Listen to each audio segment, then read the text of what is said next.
अस्सलाम वालेकुम दोस्तों, मैं आपको परफेक्ट वेब सॉल्यूशंस की तरफ से नोड जेएस फॉर बिगनर्स की इस ट्यूटोरियल सीरीज़ में खुशामदीद कहता हूँ। मेरा नाम इमरान कासिम है और ये हमारा नोड जेएस फॉर बिगनर की सीरीज़ का 13वां हिस्सा है, मतलब पार्ट 13 है। और आज के इस वीडियो ट्यूटोरियल में हम देखेंगे कि एक्सप्रेस जेएस के अंदर हम कैसे डिफरेंट टेम्पलेट इंजन यूज़ कर सकते हैं। और इसके अलावा हम ये देखेंगे कि टेम्पलेट इंजन बेसिकली होते क्या हैं और कौन कौन से template engine express JS support करता है। तो दोस्तों, इससे पहले कि मैं अपने इस वीडियो ट्यूटोरियल को स्टार्ट करूं, मैं आपसे रिक्वेस्ट करूंगा कि अगर आपने अभी तक मेरे चैनल को सब्सक्राइब नहीं किया तो काइंडली इसको सब्सक्राइब ज़रूर कर लें और साथ में मौजूद बेल का आइकन प्रेस करना मत भूलिएगा, ताकि मेरी आने वाली हर नई वीडियो या सीरीज़ की नोटिफिकेशन आपको आपकी ईमेल में या आपकी यूट्यूब ऐप में आपको मिलती रहे और आप उससे अप टू डेट रह सकें। Thank you very much. तो चलिए शुरू करते हैं इस वीडियो ट्यूटोरियल को।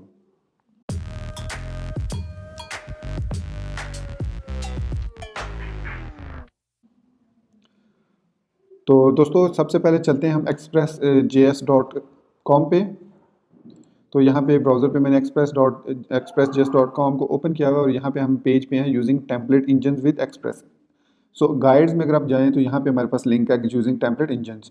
तो आज के इस वीडियो ट्यूटोरियल में हम देखेंगे कि टेम्पलेट इंजन्स क्या होते हैं और कैसे हम इनको यूज़ कर सकते हैं। तो जैसे कि डेफिनेशन में लिखा है कि एक जो टेम्पलेट इंजन होता है वो एक स्टैटिक टेम्पलेट फाइल को यूज़ करता है और उसके अंदर मौजूद जो वेरिएबल्स होते हैं उनको ये एक्चुअल वैल्यूज़ जो उसकी होती हैं उनमें कन्वर्ट करता है। मतलब इसमें आप जो वेरिएबल पास करेंगे उस टेम्पलेट इंजन को, वो उनको उनकी वैल्यू के अगेंस्ट उनको रेंडर करेगा और जो वैल्यू भी उसकी होगी उसके अगेंस्ट उसकी वो वैल्यू डिस्प्ले कर देगा।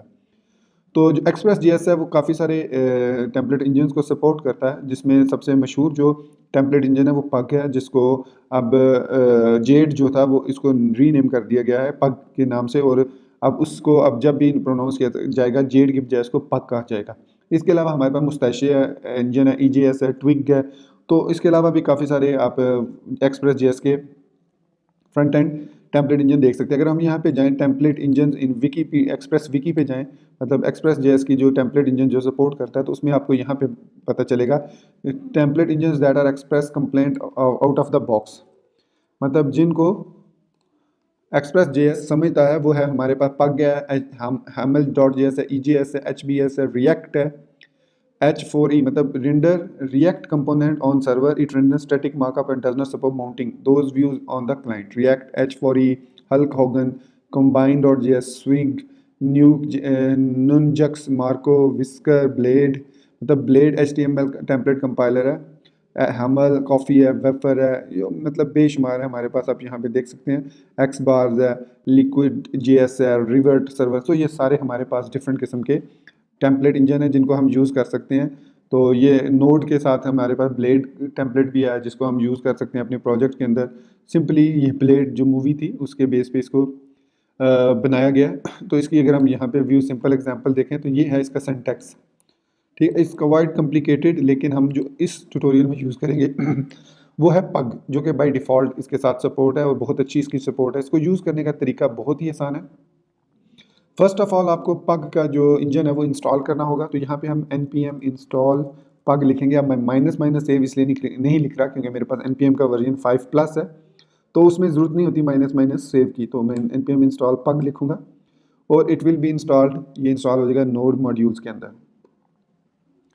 तो थोड़ा सा वेट करना होगा। अगर आप इसकी मतलब फुली एग्जांपल देखना चाहते हैं तो इसके लिए आप यहाँ पे यूज़ कर सकते हैं। हमने जो लास्ट वीडियो ट्यूटोरियल में आई थिंक 7 में या 6 में पढ़ा था एक्सप्रेस जनरेटर के बारे में। तो अगर आप एक्सप्रेस जनरेटर को यूज़ करेंगे तो ये बाय डिफ़ॉल्ट आपको जो पग के साथ या जेड के साथ आपको एज अ डिफ़ॉल्ट इंजन जो है वो इंस्टॉलेशन करता है। तो इसके साथ आप पग या जेड, फिर इसके अलावा जो भी आप इसके साथ इंजन इंस्टॉल करना चाहें वो कर सकते हैं।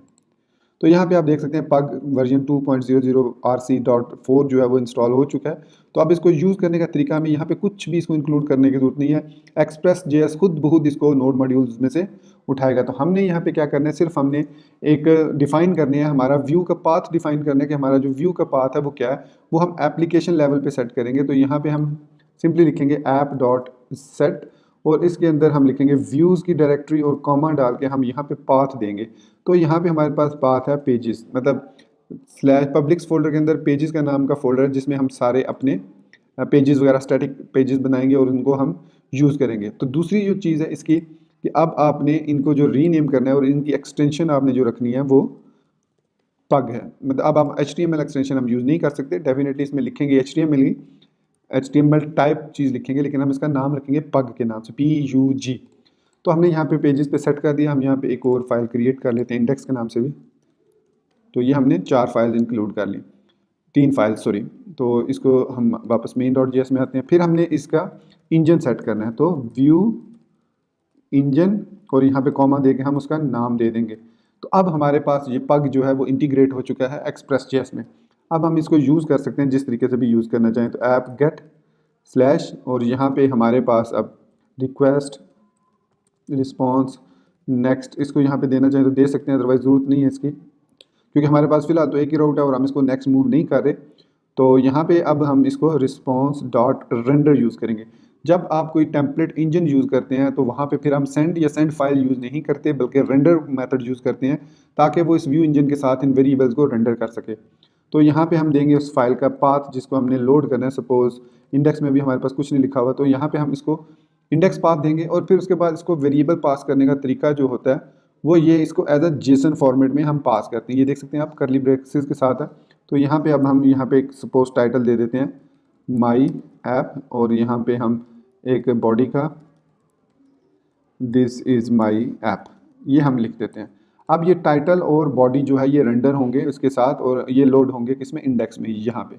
अब इसको जेड को आप सिंपली इस तरीके से लिख सकते हैं HTML, और उसके बाद आप इसको जेड को, अब जेड को लिखने का जो तरीका है वो आप यहाँ पे नोट कर लीजिए कि यहाँ पे आप इसको मैं कॉपी करता हूँ। ये जेड को लिखने का मतलब जेड या पग जो भी है, कि यहाँ पे हम टाइटल वेरिएबल नेम लिखेंगे, मतलब जिस टाइटल को ये एक्चुअली जो भी यहाँ पे आप ये पहले लिख रहे हैं ये HTML टैग्स में इनको कन्वर्ट करेगा, मतलब इनका हेड और हेड क्लोज करेगा। और ये जो हमारे स्पेसिस दे रहे हैं, ये स्पेसिस जो दे रहे हैं, इन स्पेसिस की मदद से इसको पता चलेगा कि ये HTML का चाइल्ड है हेड, और हेड का चाइल्ड है टाइटल। इसी तरह अगर आप गौर करें तो हेड और बॉडी हमारे पास सेम लेवल पे है, तो इसका मतलब है कि हेड और बॉडी को सेम लेवल पे रखना है।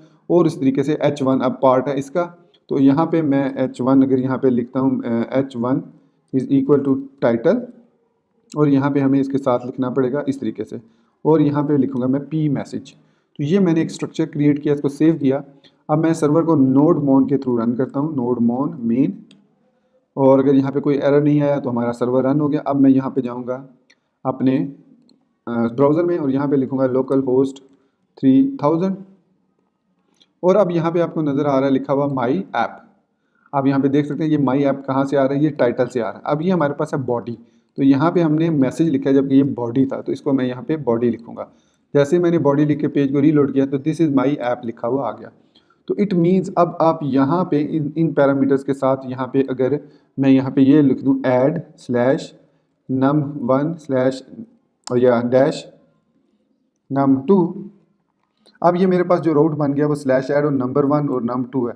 तो यहाँ पे मैं बॉडी के अंदर इसकी जगह पे लिख सकता हूँ request dot params dot num1 plus request dot params dot num2, तो मतलब इन दोनों को प्लस करके उधर वो सेव कर देगा। अब मैं यहाँ पे स्लैश ऐड स्लैश 5-3 लिखूँगा और इसको इंटर करूँगा। तो अब यहाँ पे देखें 53, क्योंकि वो उसने जावास्क्रिप्ट की वजह से वो जो राउट हमारे पास यहाँ पे आता है वो स्ट्रिंग में आता है। तो जैसे जावास्क्रिप्ट में हम करते हैं, इसको लिखेंगे पार्स इंट और इसको पार्स कर लेंगे। फिर इसको भी, ये हमारे पास ग्लोबल वेरिएबल अवेलेबल हैं जावास्क्रिप्ट के अंदर, Node.js के अंदर, इसको हमने पार्स इंट कर लिया।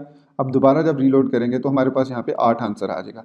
अब इसका मतलब है कि हम यहाँ पे कुछ भी लिख सकते हैं तो हमारे पास उसका आंसर आएगा। तो इसको हम यहाँ पे डॉट से भी कर सकते हैं, यहाँ पे डॉट लिख दिया तो यहाँ पे हमें फिर डॉट लिखना पड़ेगा। 7.3 का मतलब ये नहीं कि 7.3, बल्कि 7.3 का मतलब है 7 और 3 को जो भी ऑपरेशन आप करना चाहें परफॉर्म। तो यहाँ पे आप इसको इस तरीके से भी कर सकते हैं कि यहाँ पे आप लिखते हैं ऐड और यहाँ पे इस चीज़ को प्लस कर दें, और यहाँ पे दूसरी जगह पे सब, और यहाँ पे इसको आप माइनस कर दें। तो ये अब हमारे पास दो वेरिएबल्स पास होंगे। यहाँ पे ऐड में हमारे पास ये है और सब में हमारे पास ये है। तो इसका मतलब है अब हमारे पास दो वेरिएबल हैं, ऐड और सब। तो यहाँ पे हम जाएंगे अपने, सेव करेंगे इसको इंडेक्स डॉट पग में जाएंगे। अब यहाँ पे हमारे पास एक ऐड है और दूसरा हमारे पास p इज़ इक्वल टू सब है। तो ये अब हमारे पास सेव हो गया। अब हम इस पेज को रीलोड करेंगे तो हमारे पास 10 और माइनस का आंसर मतलब सब 7 - 3 4 और 7 + 3 10 आ गया। इसी तरीके से हम यहाँ पे main.js को यूज़ करते हुए यहाँ पे हम मल्टीपल, ये देखें, इसको कॉपी किया, कॉमा, पेस्ट, और यहाँ पे हम इसको मल्टीप्लाई कह देते हैं, ये MUL है, और यहाँ पे हम मल्टीप्लाई यूज़ कर सकते हैं इस तरीके से। अब हम यहाँ पे P एक और लगा सकते हैं और यहाँ पे उस वेरिएबल का नाम लिख देंगे तो इसको रेंडर करेगा और हमारे पास 21 भी आंसर आएगा। अच्छा, यहाँ पे हमारे पास टाइटल डिस्प्ले नहीं हो रहा क्योंकि मैंने शायद टाइटल को मैंने ख़त्म कर दिया, तो मैं टाइटल भी ऐड कर लेता हूँ, माई कैलकुलेटर। जी, मैंने यहाँ पे माई कैलकुलेटर लिख दिया। तो ये हमारे पास एक कैलकुलेटर बन गया और हमने यहाँ पे इनको सक्सेसफुली ऑपरेट कर लिया। तो अब ये है हमारे पास टेम्पलेट इंजन, और इस तरीके से हम यहाँ पे टेम्पलेट इंजन यूज़ कर सकते हैं। अगर आप यहाँ पे दूसरा कोई टेम्पलेट इंजन, यहाँ पे मैं एक नया टैब ऐड करता हूँ और यहाँ पे मैं npm install twig करता हूँ, ट्विग को यूज़ करते हैं। अब देखते हैं ट्विग में क्या फ़र्क है। तो ये ट्विग हमारे पास इंस्टॉल हो रहा है इंजन, ये भी एक टेम्पलेट इंजन है, तो ये ट्विग इंस्टॉल हो गया। यहाँ पे अब सिंपली हमें ट्विग करना पड़ेगा, सेव किया, फिर यहाँ पे हमारे पास जो इंडेक्स फाइल है उसको रीनेम करना पड़ेगा हमें ट्विग में। ये अब ये हमारे पास ट्विग में क्रिएट हो गया, तो इसको हम सिंपली HTML में इस तरीके से लिखेंगे, HTML, और यहाँ पे अब हम हेड लिखेंगे, फिर बॉडी लिखेंगे, और इस बॉडी के अंदर हम यहाँ पे लिखेंगे H। अब यहाँ पे H1 और यहाँ पे हम कर्ली ब्रैकेट्स यूज़ करेंगे टाइटल की, और यहाँ पे हम P यूज़ करेंगे, सॉरी P में अब यहाँ पे एमेट कोडिंग काम नहीं कर रही इसलिए मैं इसको नहीं लिख रहा, MUL डैश, और यहाँ पे ऐड, और ये हमें यहाँ पे सिंपली सब डिस्प्ले कर रहा हूँ। सेव किया इसको। अब main.js में गए हम, दोबारा से इसको हमारा जो bash1 नोड उस पर गए तो ये सर्वर रन हो रहा है। तो अब हम इसको मैं यहाँ पे रीलोड करता हूँ, तो अब आप यहाँ पे देख सकते हैं 21, 10 और 4 हमारे पास नज़र आ रहे हैं। तो ट्विग जो टेम्पलेट इंजन है वो क्लोज टू ब्लेड टेम्पलेटिंग इंजन है जो आपने लारावल में सीखा है, या मैंने जिसके ट्यूटोरियल बनाया था कि कैसे इसको कोड इग्नाइटर में इंटीग्रेट करते हैं। तो मैं प्रेफर फिर यही करूँगा कि आप ट्विग को ही यूज़ करेंगे, क्योंकि ट्विग जो है वो basically close to this Blade templating है, बस आपको एक्सटेंशन जो है वो ट्विग देनी पड़ेगी। तो यहाँ पे मैं इन सारी फाइल्स को ट्विग के नाम से सेव कर देता हूँ। ट्विग हो गया, ये भी रीनेम कर दिया मैंने, इसको भी ट्विग कह देता हूँ। तो यहाँ पे इनके राउट्स इजीली बनाए जा सकते हैं। सिंपली आप लिखेंगे app.get/about, तो यहाँ पे सिंपली रिक्वेस्ट रिस्पॉन्स और response.render हम करेंगे अबाउट को, और ये ऑटोमेटिकली पाथ फाइंड करेगा। इसको आप जो भी नाम देना चाहें, यहाँ पे अगर मैं कोई पैरामीटर नहीं देना चाह रहा तो मैं सिंपल इसको इस तरीके से कर दूंगा, और इसको कॉपी किया, पेस्ट किया, और यहाँ पे गैलरी, और इस पर गैलरी लिख दिया, तो gallery.twig लोड हो जाएगी।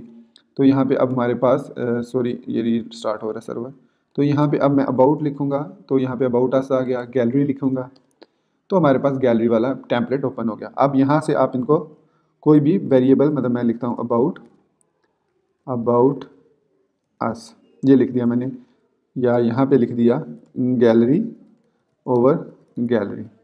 तो ये इस तरीके से अब हम यहाँ पे अबाउट में, यहाँ पे जो जहाँ हमने टेम्पलेट इंजन लिखा है यहाँ पे, तो यहाँ पे मैं सिंपली लिख सकता हूँ अबाउट, ये जो वेरिएबल हमने बनाया, इसी तरह हम यहाँ पे इजीली गैलरी लिख सकते हैं। ये सेव किया इसको, उसको भी, दोनों को सेव किया। अब मैं इसको दोबारा रीलोड करता हूँ तो वही हमारे पास मैसेज आ रहा है। अब हमारे पास ये डायनामिक डाटा आ रहा है। अब ये जो डाटा है हमारे पास यहाँ पे main.js में, ये किसी साइट से भी आ सकता है, किसी डाटाबेस से भी आ सकता है। तो इसके लिए आप देख सकते हैं कि अब हमें किसी भी PHP वगैरह की ज़रूरत नहीं है। यहाँ पे हम ट्विग को यूज़ कर सकते हैं, जेड को पग को यूज़ कर सकते हैं, मुस्ताशी एलिमेंट इंजन, तो डिफरेंट इंजन को हम यूज़ करते हुए अपने फंक्शनलिटी को परफॉर्म कर सकते हैं। तो दोस्तों ये था हमारा आज का video tutorial about how to use templates with एक्सप्रेस.js, और मैं उम्मीद करता हूँ कि आपको इसकी समझ आ गई होगी। अगर फिर भी आपको कोई कन्फ्यूजन है तो आप यहाँ पे इसी वीडियो के कमेंट सेक्शन में भी क्वेश्चन कर सकते हैं, या आप हमें ज्वाइन कर सकते हैं हमारे व्हाट्सएप ग्रुप पे, या आप हमें फेसबुक और ट्विटर पर भी मैसेज कर सकते हैं। ट्विटर पर अगर आप मैसेज करना चाह रहे हैं तो आप #PWSJLMPK लिखेंगे और फिर @PWSJLMPK लिख के आप जो भी मैसेज करेंगे अपने ट्विटर अकाउंट से वो मुझे मिल जाएगा। सो गाइस, उम्मीद करता हूँ, और आप मुझे दुआ में याद रखिएगा, और इस चैनल को सब्सक्राइब करना और इस वीडियो को लाइक करना मत भूलिएगा। सो दुआओं में याद रखिए। Once again and thank you very much. Take care. अल्लाह हाफिज़ एंड बाय।